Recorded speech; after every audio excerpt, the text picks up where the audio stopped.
Winnie-the-Pooh, Chapter 8, in which Christopher Robin leads an expedition to the North Pole. One fine day, Pooh had stumped up to the top of the forest to see if his friend Christopher Robin was interested in bears at all. At breakfast that morning, a simple meal of marmalade spread lightly over a honeycomb or two, he had suddenly thought of a new song. It began like this: "Sing ho for the life of a bear." When he had got as far as this, he stretched his head and thought to himself, "That's a very good start for a song, but what about the second line?" He tried singing ho 2 or 3 times, but it didn't seem to help. Perhaps it would be better, he thought, if I sang hi for the life of a bear. So he sang it, but it wasn't. "Very well then," he said. "I shall sing that first line twice, and perhaps if I sing it very quickly, I shall find myself singing the third and fourth lines before I have time to think of them, and that will be a good song. Now then, sing ho for the life of a bear, sing ho for the life of a bear.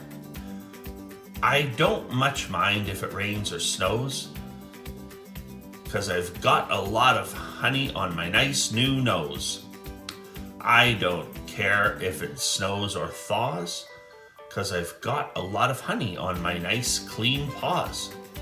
Sing ho for a bear, sing ho for a Pooh, and I'll have a little something in an hour or two." He was so pleased with this song that he sang it all the way to the top of the forest. And if I go on singing it much longer, he thought, it will be time for the little something, and then the last line won't be true. So he turned it into a hum instead. Christopher Robin was sitting outside his door, putting on his big boots. As soon as he saw the big boots, Pooh knew that an adventure was going to happen, and he brushed the honey off his nose with the back of his paw and spruced himself up as well as he could, so as to look ready for anything. "Good morning, Christopher Robin," he called out.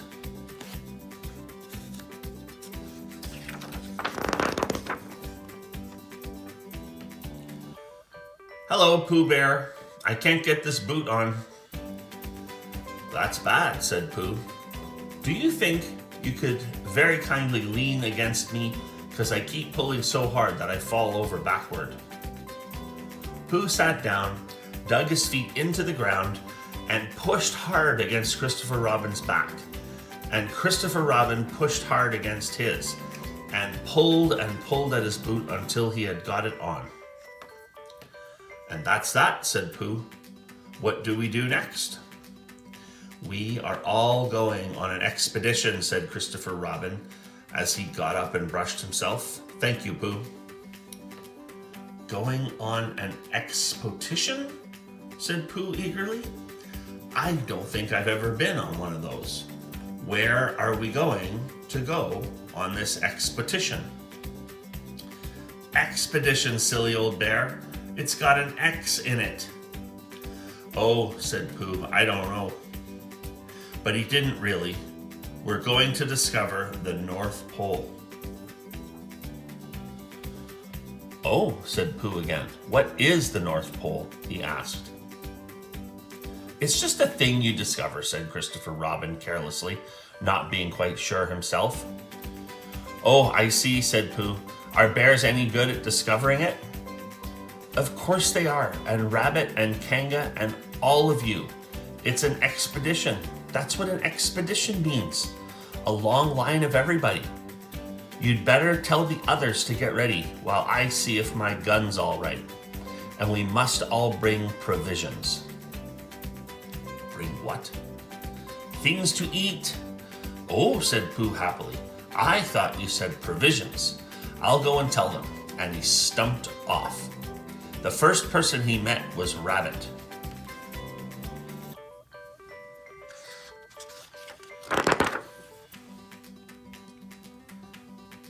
"Hello, Rabbit," he said. "Is that you?"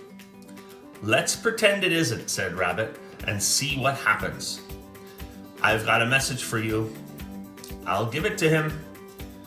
We're all going on an expedition with Christopher Robin." "What is it when we're on it?"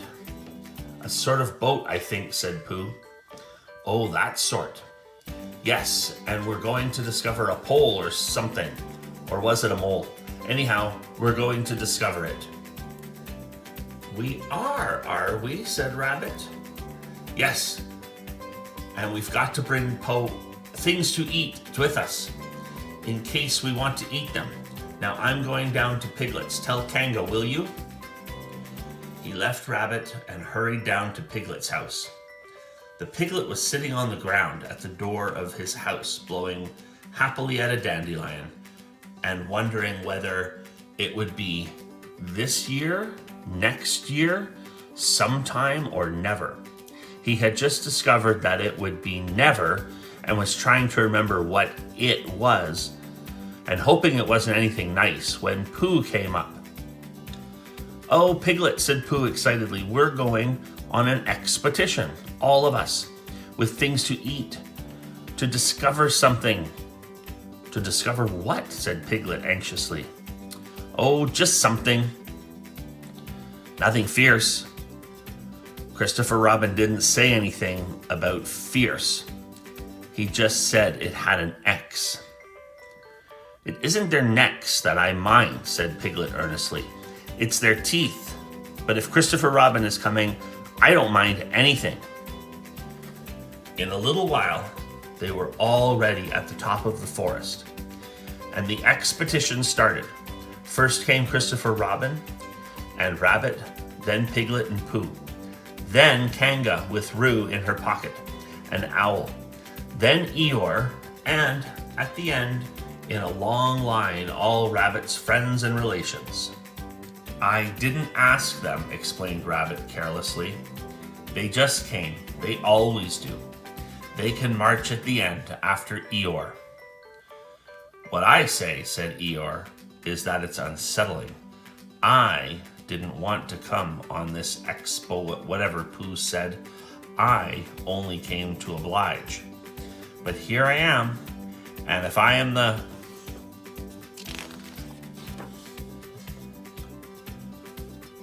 end of the expo, what we're talking about, then let me be the end. But if every time I want to sit down for a little rest, I have to brush away half a dozen of Rabbit's smaller friends and relations first, then this isn't an expo, whatever it is, at all. It's only a confused noise. That's what I say."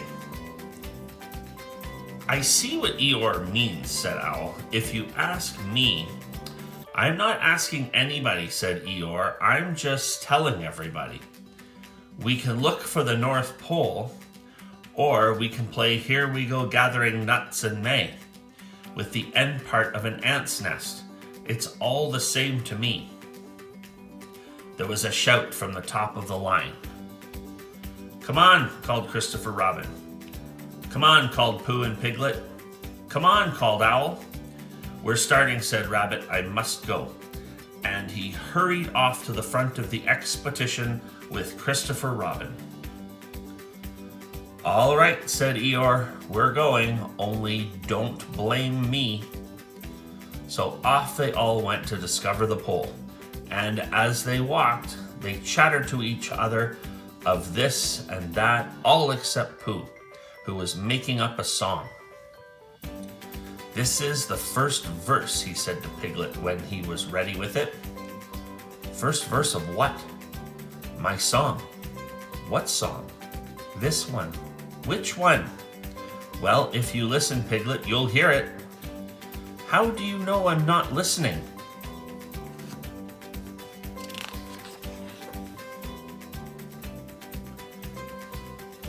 Pooh couldn't answer that one, so he began to sing. They all went off to discover the pole, Owl and Piglet and Rabbit and all. It's a thing you discover, as I've been told, by Owl and Piglet and Rabbit and all. Eeyore, Christopher Robin, and Pooh, and Rabbit's relations all went too. And where the pole was, none of them knew. Sing hey for Owl and Rabbit and all. Hush, said Christopher Robin, turning round to Pooh. We're just coming to a dangerous place. Hush, said Pooh, turning round quickly to Piglet. Hush, said Piglet to Kanga. Hush, said Kanga to Owl, while Roo said hush several times to himself very quietly. Hush, said Owl to Eeyore. Hush, said Eeyore in a terrible voice to all Rabbit's friends and relations. And hush, they said hastily to each other all down the line, until it got to the last one of all. And the last and smallest friend and relation was so upset to find that the whole Expotition was saying hush to him that he buried himself head downwards in a crack in the ground, and stayed there for 2 days until the danger was over, and then went home in a great hurry and lived quietly with his aunt ever afterwards. His name was Alexander Beetle. They had come to a stream which twisted and tumbled between high rocky banks, and Christopher Robin saw at once how dangerous it was.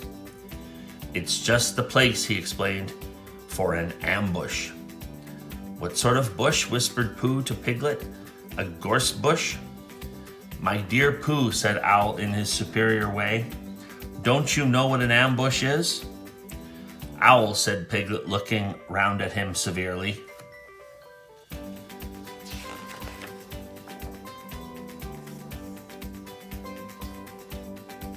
Pooh's whisper was a perfectly private whisper, and there was no need. An ambush, said Owl, is a sort of surprise. So is a gorse bush sometimes, said Pooh. An ambush, as I was about to explain to Pooh, said Piglet, is a sort of surprise. If people jump out at you suddenly, that's an ambush, said Owl. It's an ambush, Pooh, when people jump out at you suddenly, said Piglet. Pooh, who now knew what an ambush was, said that a gorse bush had sprung at him suddenly one day when he fell off a tree, and he had taken 6 days to get all the prickles out of himself. We are not talking about gorse bushes, said Owl a little crossly. I am, said Pooh. They were climbing very cautiously up the stream now, going from rock to rock, and after they had gone a little way, they came to a place where the banks widened out at each side, so that on each side of the water there was a level strip of grass on which they could sit down and rest. As soon as he saw this, Christopher Robin called, "Halt!" and they all sat down and rested. I think, said Christopher Robin, that we ought to eat all our provisions now, so that we shan't have so much to carry. Eat all our what? Said Pooh. Eat all that we've brought, said Piglet, getting to work. That's a good idea, said Pooh, and he got to work too. Have you all got something? Asked Christopher Robin with his mouth full. All except me, said Eeyore, as usual. He looked round at them and in his melancholy way. I suppose none of you are sitting on a thistle by any chance. I believe I am, said Pooh. Ow! He got up and looked behind him. Yes, I was. I thought so. Thank you, Pooh. If you've quite finished with it, he moved across to Pooh's place and began to eat. It don't do them any good, you know, sitting on them, he went on as he looked up, munching. Takes all the life out of them. Remember that.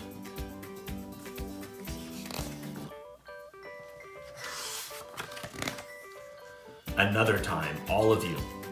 A little consideration, a little thought for others makes all the difference. As soon as he had finished his lunch, Christopher Robin whispered to Rabbit, and Rabbit said, Yes, yes, of course, and they walked a little way up the stream together. I didn't want the others to hear, said Christopher Robin.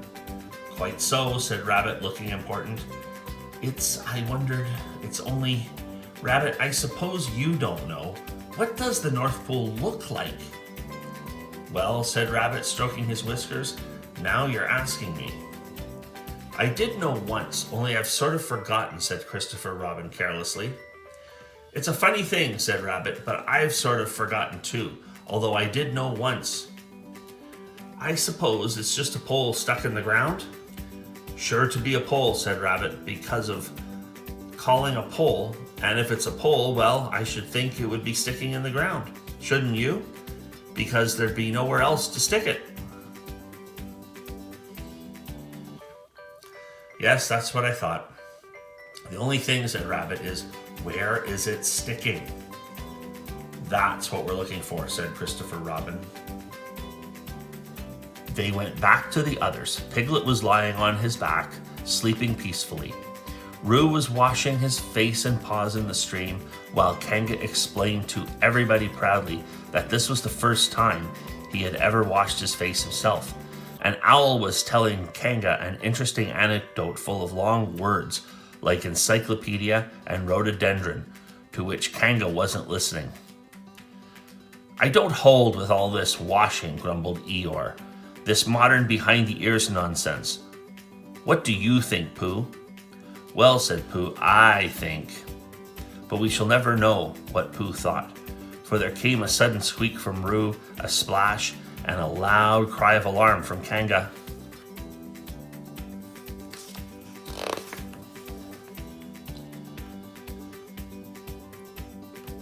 So much for washing, said Eeyore.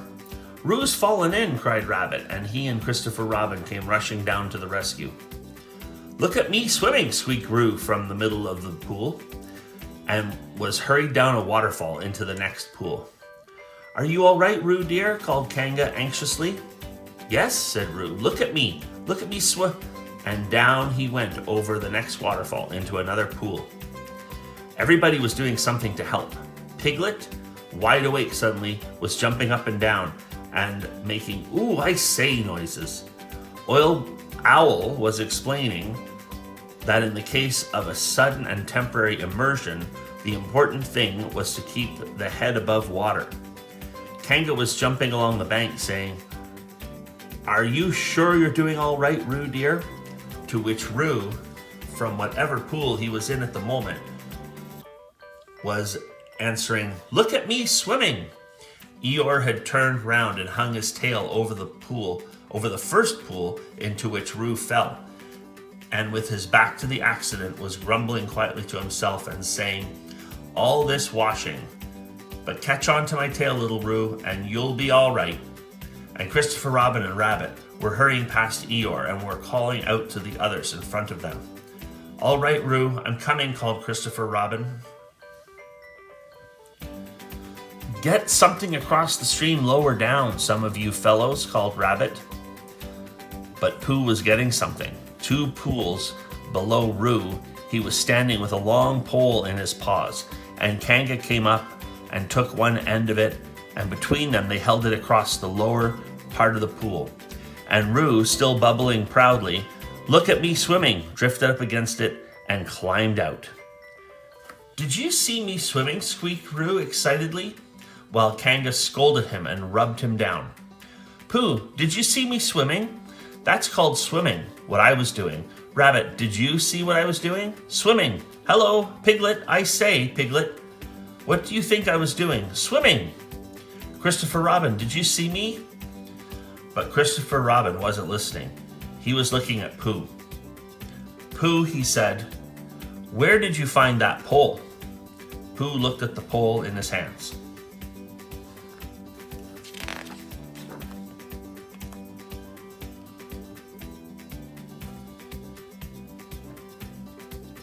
I just found it, he said. I thought it ought to be useful. I just picked it up. Pooh, said Christopher Robin solemnly, the expedition is over. You have found the North Pole. Oh, said Pooh. Eeyore was sitting with his tail in the water when they all got back to him. Tell Roo to be quick, somebody, he said. My tail's getting cold. I don't want to mention it, but I just mention it. I don't want to complain, but there it is. My tail's cold. Here I am, squeaked Roo. Oh, there you are. Did you see me swimming? Eeyore took his tail out of the water and swished it from side to side. "As I expected," he said. "Lost all feeling. Numbed it. That's what it's done, numbed it. Well, as long as nobody minds, I suppose it's all right." "Poor old Eeyore, I'll dry it for you," said Christopher Robin, and he took out his handkerchief and rubbed it up. "Thank you, Christopher Robin. You're the only one who seems to understand about tails. They don't think. That's what's the matter with some of these others. They've no imagination. A tail isn't a tail to them. It's just a little bit extra at the back."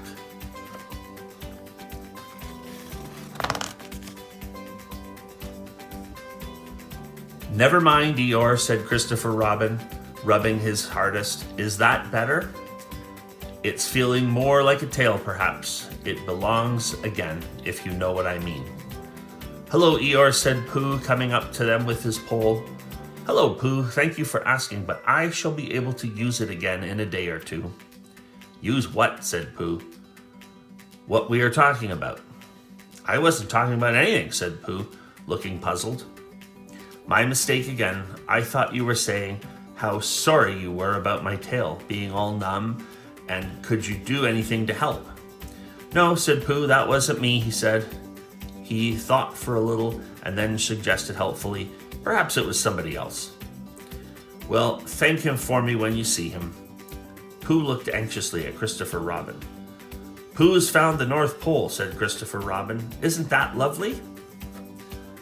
Pooh looked modestly down. "Is that it?" said Eeyore. "Yes," said Christopher Robin. "Is that what we were looking for?" "Yes," said Pooh. "Oh," said Eeyore. "Well, anyhow, it didn't rain," he said. They stuck the pole in the ground and Christopher Robin tied a message onto it. "North Pole, discovered by Pooh. Pooh found it." Then they all went home again, and I think, but I'm not quite sure, that Roo had a hot bath and went straight to bed. But Pooh went back to his own house, and feeling very proud of what he had done, had a little something to revive himself. The end.